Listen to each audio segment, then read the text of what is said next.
आज के इस वीडियो लेक्चर में आप लोगों के लिए इन्वायरमेंटल स्टडीज़ में यूनिट 2 का जो पोर्शन है उस पे मैं कंसेप्ट क्लियर करने जा रहा हूँ। पहला टॉपिक आपका है कंसेप्ट ऑफ इकोसिस्टम, जो एग्जाम के लिए वेरी इंपॉर्टेंट है। इसमें से बहुत सारे क्वेश्चन आपके एग्जाम में आएंगे। उसके बाद structure and function of ecosystem, food chains, food waves, energy flow in an ecosystem, ये सारे टॉपिक्स पे मैं कोशिश करूँगा आज के शॉर्ट वीडियो में आपको कंसेप्ट क्लियर करने के लिए। तो चलिए शुरू करते हैं। सबसे पहले समझते हैं व्हाट इज़ इकोसिस्टम। ठीक है, तो इकोसिस्टम आपका टॉपिक है और आपका यूनिट ये 1 नहीं बल्कि यूनिट ये 2 हो गया। ठीक है ना, ये यूनिट 1 का था और इसमें हम लोग अब शुरू करेंगे यूनिट 2 का। ओके, सो अगर आप अभी तक प्रिपरेशन शुरू नहीं किए हैं तो जल्दी जल्दी प्रिपरेशन शुरू कर दीजिए। और एग्ज़ाम चूँकि आप फॉर्म भर ही लिए हैं, एग्ज़ाम का कभी भी इसका नोटिफिकेशन आ सकता है, रूटीन आ सकता है एग्ज़ाम का, तो आपने सारे चीज़ को कवर करना। बहुत सारे पेपर्स आपके हैं, आपके मेजर पेपर्स हैं, आपके माइनर पेपर्स हैं, आपका VSC पेपर है, तो ये सारे चीज़ को पैरेलल आप कंप्लीट कीजिएगा तो आपका सिलेबस कंप्लीट हो जाएगा। ठीक है, तो चलिए सबसे पहले देखते हैं इकोसिस्टम क्या होता है। सो यहाँ पे इकोसिस्टम हमारा टॉपिक है और इकोसिस्टम को डेफिनेशन देखते हैं। सबसे पहले समझते हैं इकोसिस्टम होता क्या है। An ecosystem is a community, यहाँ देखिए टॉप डेफिनेशन पे, an ecosystem is a community of living organism, यानी एक कम्युनिटी है, एक कबीला है किसका, लिविंग ऑर्गेनिज्म। लिविंग ऑर्गेनिज्म में कौन कौन हो सकता है, प्लांट्स है, एनिमल्स है, ठीक है, प्लांट्स है, एनिमल्स है, माइक्रो ऑर्गेनिज्म है, छोटे छोटे जो चीज़ ऑर्गेनिज्म होते हैं, इंटरेक्टिंग विद ईच अदर, एक दूसरे से इंटरेक्ट करते हैं, with their non living environment, यानी ये एक कम्युनिटी है लिविंग ऑर्गेनिज्म का। और ये लिविंग ऑर्गेनिज्म में जो सजीव होते हैं, सजीव, और वो जिसमें वो सारी चीज़ जैसे प्लांट्स, एनिमल्स, माइक्रो ऑर्गेनिज्म ये आते हैं, वो इंटरेक्ट किसी एक दूसरे से इंटरेक्ट करते हैं। अभी हम लोग देखेंगे कि इंटरेक्ट कैसे करते हैं। और साथ ही साथ with their non living environment, जैसे एयर है, वाटर है, सॉइल है एंड सनलाइट है, ये सारे के साथ जब एक दूसरे से इंटरेक्ट करते हैं तो उसको हम क्या कहते हैं, इकोसिस्टम कहते हैं। ठीक है, it works like a system where everything is connected and each part depends on the other to survive, यानी अगर कोई एक पार्ट है किसी इन्वायरमेंट में तो वो दूसरे पे डिपेंड होगा। ठीक है, और दूसरा पार्ट है तो वो किसी तीसरे पे डिपेंड होगा, और तीसरा वाला है जो हो सकता है वो पहले पे डिपेंड हो जाए।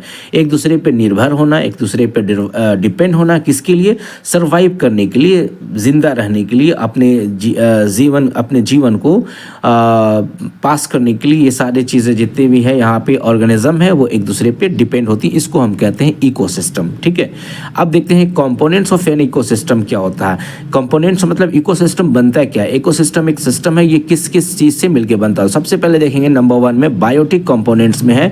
बायोटिक कंपोनेंट्स में सबसे पहला जो होता है, जिसको हम दूसरा नाम से जानते हैं लिविंग थिंग्स, यानी इसमें प्रोड्यूसर होते हैं जो प्रोड्यूस करते हैं। अब क्या प्रोड्यूस करते हैं, जैसे प्लांट क्या प्रोड्यूस करते हैं, they make their own food using sunlight. चूँकि आपको मालूम है पौधे अपना है, जो पेड़ पौधे अपना खाना खुद बनाते हैं, किसका यूज़ करके, सनलाइट, जिसको हम फोटोसिंथेसिस कहते हैं, जैसे ग्रास, ट्रीज, एल्गाई। ठीक है, तो ये आपका प्रोड्यूसर्स हो गया। दूसरा क्या है, कंज्यूमर्स। ठीक है, आप जो यूज़ जैसे animals and humans, they depend on plants और अदर एनिमल्स फॉर फूड, यानी एनिमल और ह्यूमन किस पर डिपेंड होते हैं, या तो प्लांट पे होते हैं या किसी दूसरे जानवर पे होते हैं। एनिमल या तो प्लांट भी खा सकते हैं, एनिमल या तो जानवर को भी खा सकते हैं। ह्यूमन भी है, प्लांट भी खाते हैं, जानवर भी खाते हैं, कुछ ह्यूमंस नहीं खाते हैं। तो ये एक नेचुरल चीज़ है। अब इसमें जो कंज्यूमर्स को 3 कैटेगराइज में डिवाइड किया गया है, यानी जो उसको यूज़ करते हैं, किसको, जो आपका नेचुरल रिसोर्सेज को यूज़ करते हैं, प्लांट्स को। जैसे हार्बीवोरस सबसे पहला है, ये क्या करता है, प्लांट खाता है, ये घास, पेड़ पौधा, पत्ता खाता है, जैसे डियर, काऊ, रैबिट है। कार्निवोरस क्या होता है, ये एनिमल खाता है, जैसे लायन, टाइगर, ईगल है, ये सब क्या खाता है, जो लायन, टाइगर, ईगल, जिसको हम कार्निवोरस कहते हैं। एग्जाम में यहाँ से क्वेश्चन बनेंगे कि एग्जाम के जो MCQs आएंगे यहाँ से पूछेंगे हार्बीवोरस में कौन होता है, कार्निवोरस में कौन। हालांकि आपने बहुत पहले ये सब सारी चीज़ें आपने पढ़ा होगा। उसके बाद ऑमनीवोरस में क्या होता है, ईट बोथ प्लांट्स एनिमल्स, यानी कि जो प्लांट भी खा सकते हैं, सब्जी भी, साग सब्जी, पेड़ पौधा, पत्ता फूल सब खा सकते हैं, और साथ ही साथ जानवर्स को भी वो खाते हैं, जैसे ह्यूमंस भी है और बेयर्स भी है। तो ये नेचुरल चीज़ें हैं। अब यहाँ पे देखें तीसरा पॉइंट क्या कंपोनेंट हो गया, डीकम्पोजर्स। डीकम्पोजर्स मतलब होता है माइक्रो ऑर्गेनिज्म, यानी they break down dead plants and animals into nutrients, example bacteria and fungi. ये डीकम्पोजर्स में हो गया बैक्टीरिया एंड फंगी, यानी ये सारी चीज़ें क्या है, इकोसिस्टम के पार्ट हैं, इकोसिस्टम के कंपोनेंट है। अब दूसरा क्या कंपोनेंट हो सकता है, अबायोटिक कंपोनेंट्स, जैसे नॉन लिविंग थिंग्स। सूरज की रोशनी, सनलाइट क्या प्रोवाइड करता है? Energy for plants. Water essential for all living beings, जितनी भी चीज़ें हैं धरती पे, ज़मीन पे, सारे लोगों के लिए water very important role play करती है। एयर, एयर क्या है? Oxygen for animals, carbon dioxide for plants, यानी प्लांट्स के लिए भी ऑक्सीजन की ज़रूरत पड़ती है, एयर की ज़रूरत पड़ती है, और एनिमल के लिए भी एयर की ज़रूरत पड़ती है जो ऑक्सीजन लेते हैं। नेक्स्ट है soil, provides nutrients to plants. अब ये जो सॉइल प्लांट किस पर डिपेंड है? सॉइल पर डिपेंड है, तो प्लांट को क्या मिलता है? न्यूट्रिएंट्स मिलता है, किससे? सॉइल से मिलता है।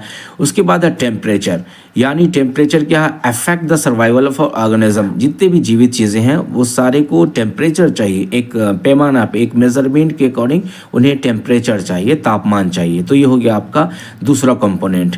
ठीक है, इकोसिस्टम के दो कंपोनेंट हमने आपको बताया, एक हुआ आपका कंपोनेंट जो है बायोटिक कंपोनेंट, दूसरा आपका कंपोनेंट हुआ अबायोटिक कंपोनेंट्स। याद रखिएगा, एमसीक्यू जब बनेगा तब आपको बहुत अच्छे तरीके से समझ में आएगा। अब देखते हैं टाइप्स ऑफ इकोसिस्टम, यानी टाइप्स ऑफ इकोसिस्टम क्या क्या हो सकता है। सबसे पहला देखें टेरेस्ट्रियल इकोसिस्टम, ये होता है लैंड बेस्ड, ज़मीन के बेस्ड, जैसे forest, home to trees, animals like deer, tigers and birds. ये जंगल किसके लिए है? जैसे ट्रीज के लिए, एनिमल्स के लिए, डियर्स, टाइगर्स एंड बर्ड्स के लिए। ग्रास लैंड किसके लिए? Open land with grasses where animals like zebras and lions live, जहाँ पे ये सब जानवर रहते हैं। डिजर्ट, डिजर्ट में क्या होता है? जो रेगिस्तानी इलाका होता है, dry hot areas with camels, cacti and snacks, यानी ये जो इकोसिस्टम होता है अलग अलग एरिया के हिसाब से अलग अलग बांटा गया। सबसे पहला होता है टेरेस्ट्रियल इकोसिस्टम, जिसमें आपने 3 पॉइंट देखा। पहला पॉइंट आपने फॉरेस्ट देखा, दूसरा आपने ग्रासलैंड, तीसरा आपने डिजर्ट, और ये सारी चीज़ यहाँ मेंशन है कि कौन कहाँ किस तरीके से रहता है। दूसरा है एक्वाटिक इकोसिस्टम, जिसको हम कहते हैं वाटर बेस्ड, यानी fresh water, rivers, lakes, ponds with fish, frogs and water plants. Marine यानी oceans with shark, whales, corals and sea plants. ये एक्वाटिक सिस्टम में आपका 2 हो गया यहाँ पे, पहला हो गया फ्रेश वाटर, दूसरा हो गया मरीन हो गया।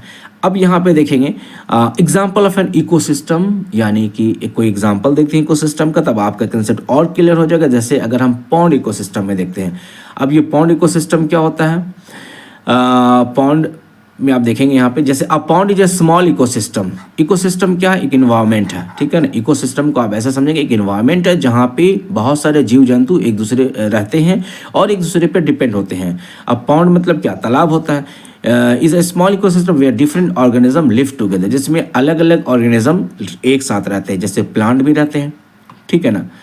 प्लांट प्रोड्यूसर यानी प्लांट भी है यहाँ पे, वाटर लिलीज अलग है। स्मॉल एनिमल्स है हार्बीवोरस, टैडपॉल्स है, स्नेल्स है, ईटिंग प्लांट्स है। बिग एनिमल्स है कार्निवरस में fish eating, small animals, decomposers है, बैक्टीरिया, ब्रेकिंग डाउन।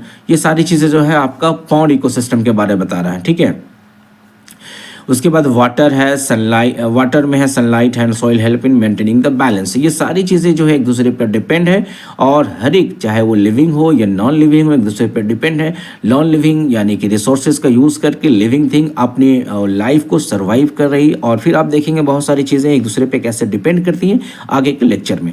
अब कुछ यहाँ पे कुछ इंपॉर्टेंट बातें हैं कि इकोसिस्टम इम्पॉर्टेंट क्यों है, इकोसिस्टम क्यों इम्पॉर्टेंट। जैसे it maintains balance in nature, ecosystem आखिर ज़रूरत क्यों है? क्योंकि ये क्या मेंटेन करता है?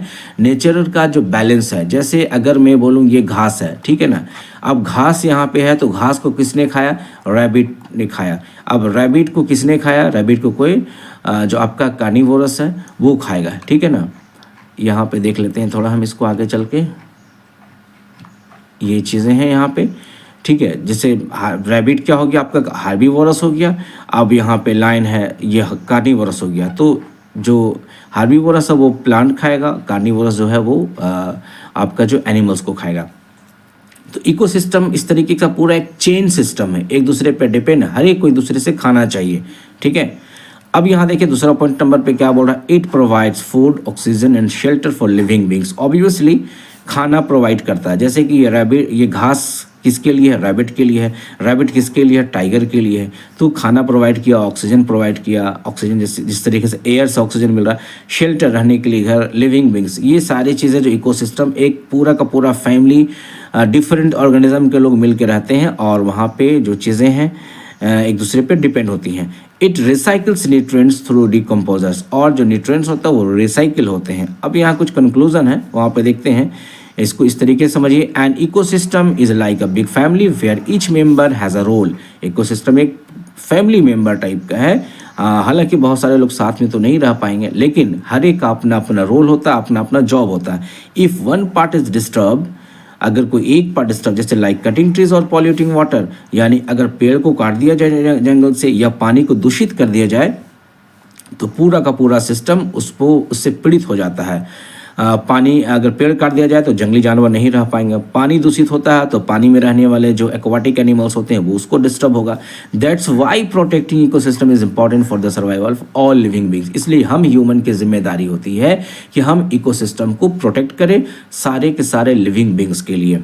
ठीक है, अब ये इंग्लिश में हमने आपको डेफिनेशन दिखा दी। अब इसी का सेम ट्रांसलेशन यहाँ पे है हिंदी में। इकोसिस्टम का मतलब प्राकृतिक एक तंत्र जहाँ पेड़ पौधे जानवर इंसान और वातावरण जैसे पानी मिट्टी सूरज की रोशनी मिलकर रहते हैं और एक दूसरे पर निर्भर होते हैं। ये एक संतुलित व्यवस्था होती है जिसमें हम हर चीज़ का एक खास रोल होता है।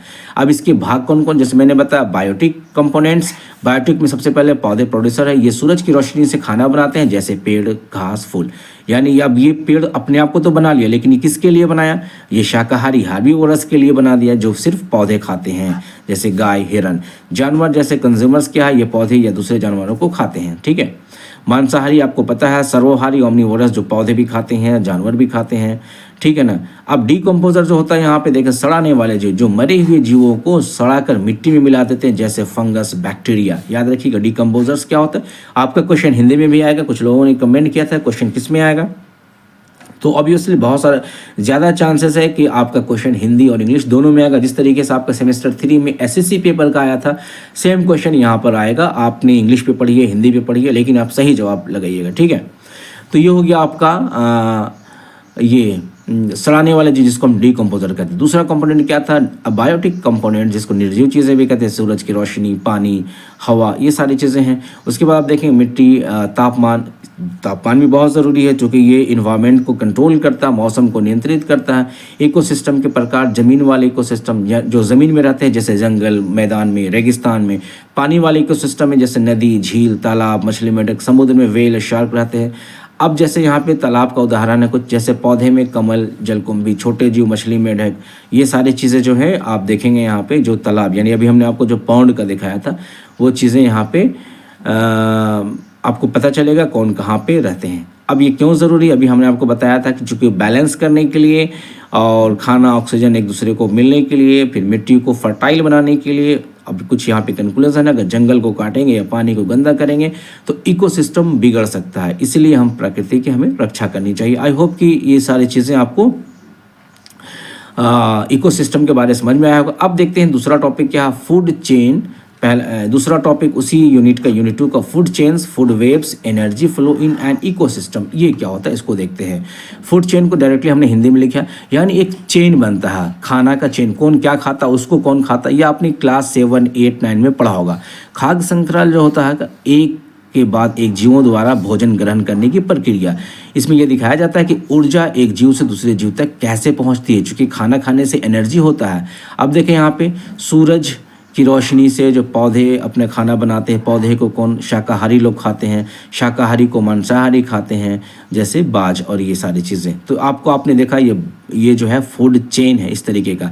अब यहाँ पे उसी को समझाया गया, सूरज ऊर्जा का मुख्य स्रोत है। ऊर्जा कहाँ से मिलता है, सूरज से मिलता है जो पौधे को मिलती है। अब ये ऊर्जा किसको मिलता है, पौधे को। फिर पौधे को कीड़े खाते हैं, कीड़े को चिड़िया खाती है, चिड़िया को बाज खा लेता है। तो ये सारा आप देखेंगे फूड चेन सिस्टम है। शायद आपको याद आया होगा जो आपने स्कूल लाइफ में पढ़ा होगा। ठीक है, अब फूड वेब क्या होता है, वो चेन था ये वेब है। खाद्य जाल यानी कि खाना श्रृंखलाओं का जटिल रूप होता है। इसमें दिखाया जाता है कि एक ही जीव को कई अलग अलग जीव खा सकते हैं और एक ही जीव कई तरह के भोजन खा सकते हैं। इसी को हम कहते हैं फूड वेब। वेब का मतलब ही होता है जाल। ठीक है, अब जैसे यहाँ पे देखें एग्जाम्पल में खरगोश घास खाता है और उसे लोमड़ी तथा बाज खा सकता है। यानी खरगोश यहाँ एक हुआ, इसको खाने वाले दो हुए, एक हो गया लोमड़ी और दूसरा हो गया बाज। तो यहाँ पे भी आपने देखा कि एक ही जीव यहाँ पे देखें कि एक ही जीव को कई अलग अलग जीव खा सकते हैं। यानी खरगोश को बाज भी खा सकता है, लोमड़ी भी खा सकता है। मेढक कीड़ा खाता है और उसे सांप तथा बाज भी खा सकते हैं। यानी मेढक को सांप भी खा सकता है और मेढक को बाज भी खा सकता है। तो एक ही जीव को अलग अलग जो है जीव खा सकते हैं। इस तरीके से आप देखें यहाँ पे आगे बढ़ते हैं। फिर यहाँ पे इस तरह के कई जो वेब बनते हैं, उस खाद्य श्रृंखलाएँ बनते हैं, उसको मिलाकर जो है फूड वेब बनाती है, फूड वेब कहते हैं, ठीक है ना। अब इसकी इंपॉर्टेंस क्या है कि जो फूड वेब होता है एक संतुलित परिस्थिति की तंत्र यानी बैलेंस्ड इकोसिस्टम बनाए रखता है। अगर कोई एक जीव विलुप्त हो जाए यानी कोई एक चीज़ खत्म हो जाए तो बाकी जीवों के पास अन्न भोजन के लिए विकल्प रहते हैं, ठीक है ना। जैसे अभी आपने देखा, अभी एग्जाम्पल भी आएगा, देखिएगा वहाँ पे। अब यहाँ देखेंगे कि पारिस्थितिक तंत्र में तीसरा टॉपिक है, ये हमने अभी आपको बताया फूड वेब। अभी हमने आपको बताया था यहाँ पे पहला टॉपिक फूड चेन बताया हमने, फिर आपको हमने बताया फूड वेब। फूड वेब में जो लास्ट लाइन हमने आपको बताया यहाँ पे कि अगर कोई एक जीव विलुप्त हो जाए यानी ख़त्म हो जाए तो बाकी जीवों के पास अन्न भोजन के लिए विकल्प रहते हैं। ऐसा नहीं कि अगर एक ख़त्म हो जाएगा तो बाकी क्या है, जो कि एक जीव 2-3 खा सकता है। तो आप देखिएगा इसको। अगला क्या है, energy flow in ecosystem. Energy कैसे फ्लो होता है, ठीक है। ऊर्जा हमेशा एक दिशा में बहती है, सूरज से पौधों तक फिर जानवरों तक। क्योंकि खाना खाने से आपको पता है ऊर्जा होती है। ऊर्जा धीरे धीरे कम होती जाती है क्योंकि हर स्तर पर कुछ ऊर्जा गर्मी के रूप में नष्ट हो जाती है। अब ऊर्जा प्रवाह का स्तर यानी कैसे ये एक्सपैंड करेगा। सबसे पहले है ट्रॉफिक लेवल्स में उत्पादक पौधे जो सूर्य की ऊर्जा से अपना भोजन बनाते हैं। उसके बाद प्राथमिक उपभोक्ता यानी प्राइमरी कंज्यूमर्स, इस पौधे को शाकाहारी ही जीव जैसे गाय और हिरन खाते हैं। ऊर्जा जा रहा, आप देख सकते हैं ऊर्जा का प्रवाह हो रहा है। उसके बाद सेकेंडरी कंज्यूमर्स छोटे मांसाहारी जैसे मेंढक, चिड़िया ये खाते हैं। उसके बाद आप देखेंगे उच्च स्तरीय उपभोक्ता, है ना। उसके बाद यहाँ पे देखेंगे टेरिटरी कंज्यूमर्स बड़े मांसाहारी जैसे सांप और लोमड़ी। तो ये आप देखेंगे फूड चेन भी है और फूड जाल भी, यानी कि यहाँ इस तरीके से आप देखिएगा कि यहाँ पे जो है एनर्जी का स्रोत जाता है और एक जगह से दूसरी जगह प्रवाह होता है। अब टॉप कंज्यूमर्स यहाँ बताया जो सबसे ज़्यादा बड़ा शिकारी जैसे बाघ और शेर। अब यहाँ कुछ पॉइंट है जो आपको याद रखने का है। यहाँ पे देखिए आप सबसे पहला ऊर्जा प्रवाह, ठीक है ना। एक सेकंड यहाँ पे थोड़ा सा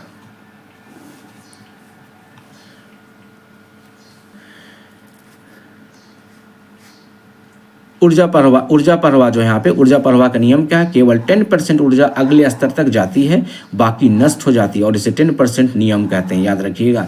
उदाहरण जैसे सूरज, पौधे 100% लेते हैं, कीड़ा 10%, चिड़िया 1%, बाढ़ 0.1%। ये प्रूव किया हुआ, इसको आप याद कर लीजिएगा, ठीक है। उसके बाद आगे देखेंगे कि जो फूड चेन एक सीधी प्रक्रिया, यहाँ पे कंक्लूजन दिया फूड चेन एक सीधी प्रक्रिया है जिसमें ऊर्जा का प्रवाह एक दिशा में होता है। फूड वेब क्या होता है, कई फूड चेन से मिलकर बना होता है जिसमें पारिस्थितिक तंत्र अधिक स्थिर होता है। उसके बाद तीसरा पॉइंट जो ऊर्जा प्रवाह यानी कि एनर्जी का जो एक्सपैंड हो रहा था हमेशा कहाँ से शुरू होता है, सनलाइट से, सन से होता है, शुरू होकर ऊंचाई के स्तर तक जाता है, लेकिन हर स्तर पर ऊर्जा कम होती जाती है। उसके बाद आप देखेंगे कंक्लूजन यहाँ पे देखिएगा, इसीलिए जो नेचुरल बैलेंस बनाया जाता है बहुत ज़रूरी होता है ताकि जो भी फूड चेन हो या फूड वेब हो नहीं बिगड़ सके, सभी जीव जंतु सही ढंग से जीवित रह सके।